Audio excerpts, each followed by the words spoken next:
show you guys how to replace the light bulb on this dome light. If you need to replace it, if it's burnt out, or if you just want to switch it to LED, all you do is you grab this side right here and you just pull it down like that. This clip's holding it down.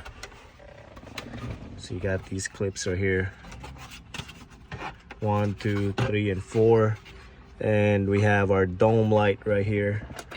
All you do is you turn it counterclockwise, and there's your light bulb right here. So I'm gonna actually switch it to some LED ones right here because I want it bright.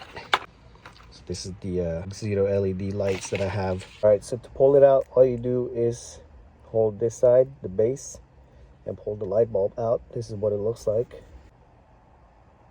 Insert it right here. Twist it clockwise till it locks in place.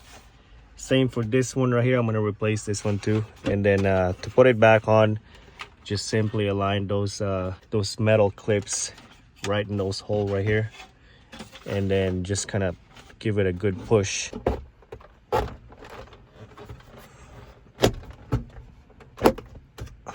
That's how you install it back. And let's turn on the lights and see what it looks like. Way brighter for sure. A lot brighter. I mean, you can see everything here now. I mean, before it was so dull. And if you guys want the same light bulb that I used here, I'll have the link down in the description for you guys. Just click that link. And yeah, it's way brighter in here now. Hope you guys enjoyed this video. If you did, give me a thumbs up. Also click on that subscribe button, guys. And again, thank you for watching.